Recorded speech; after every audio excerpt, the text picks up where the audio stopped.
You know that the country has hit rock bottom under our alleged president, Joe Biden, and alleged Vice President Kamala Harris, when even Chuck Todd, an ultra-leftist on NBC, is questioning their honesty and thus their credibility. That happened yesterday on NBC's Meet the Press. But that's not the be-all and end-all of what we're talking about now. What we see here is a 5-part plan to destroy this country, and it's already destroyed, about 90% destroyed. As I've said before, the country's on its back, gasping for air. There's a death watch. First of all, you have busting the budget.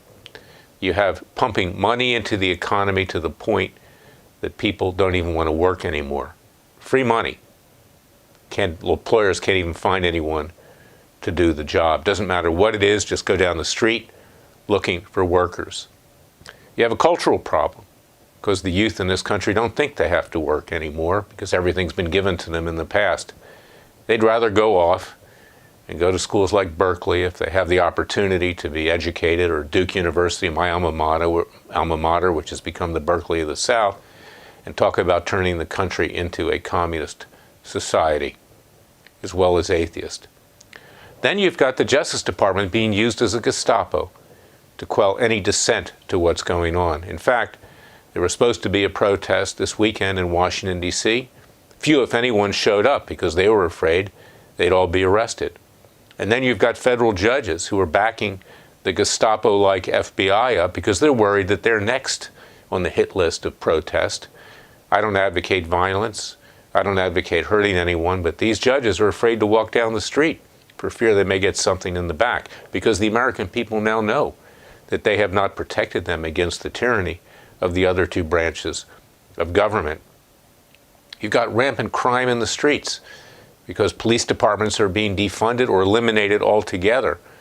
Proposal in Minneapolis to eliminate the police department. Just this morning, 2 cops were shot in Houston. This is typical of what's going on. Rampant crime. 8 kids killed in Chicago this weekend. 47 wounded with gunshot wounds. And that's just one city among many. My birthplace of Philadelphia has become the murder capital of the world. The city of brotherly love now has become the city of brotherly hate because of the racial divide that has been created by the radical left and by Biden and Harris. You've got destruction of our foreign policy with Joe Biden. You've got leaving people behind in Afghanistan and creating a situation where Al-Qaeda and ISIS will rise again with the Taliban leading them. You've got a situation where, to justify his having bailed out of Afghanistan precipitously without any plan, abandoning what they say is hundreds of Americans. You can bet if they say hundreds, it's thousands, probably tens of thousands, because the government simply lies. That to show that he's tough, Joe Biden orders a drone strike on people that weren't even involved with the Taliban or ISIS or Al-Qaeda and kills 7 children, among others. Joe Biden is a criminal. Joe Biden has taken money under the table, laundered through his son, Hunter Biden, from communist China, from Ukraine, Russia, God knows where else. Once a criminal, always a criminal. We have had him indicted for that bribery, as well as his son Hunter, as well as his brother James, and we're indicting him this Thursday for negligent homicide, manslaughter at a minimum, and treason with regard to what's going on in Afghanistan. He says he wants to have good relations with our allies, but yet he urinates on France. And I could use tougher words. France, our great ally, who actually is the reason we won the Revolutionary War. We had no navy. Without the French, we wouldn't be a free country today. So this is where we are. The country's been destroyed. And the Republican Party sits there. They're running what's in effect a racketeering enterprise. Every day, millions of emails sent out raising money, claiming that they're our savior. Well, they're not our savior. They've allowed this to happen. In Afghanistan, for instance, they knew it was going to happen. They got national security briefings. They wanted Biden to do what he did because they think that's going to allow them to reclaim the House of Representatives, the Senate, and the presidency. As I said before, they couldn't win dog catcher. The Republican Party, when they controlled all three branches of government, couldn't even balance the budget. They couldn't in any way modify Obamacare or get rid of it altogether. And today, culturally, this country has destroyed the Judeo-Christian ethic. It has forsaken God. You want to know why things are going on right now and why things are not going well? I believe God is sending a message. Shape up or ship out. He's destroyed many civilizations in the past.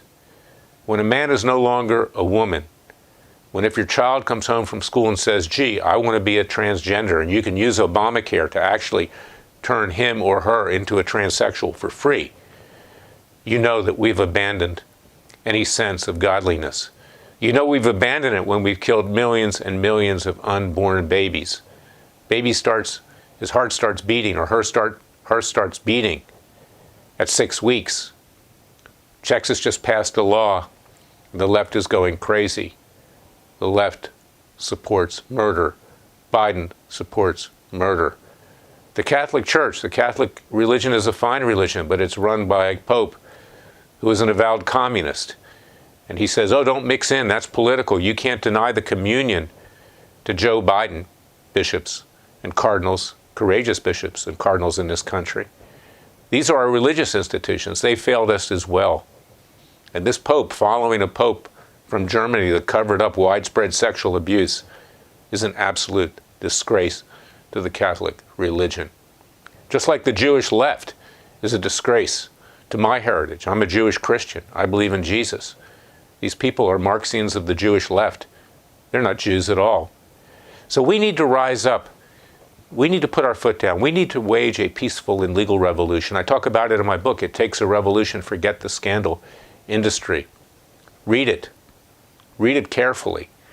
Our Third Continental Congress in Philadelphia, we need to declare independence again.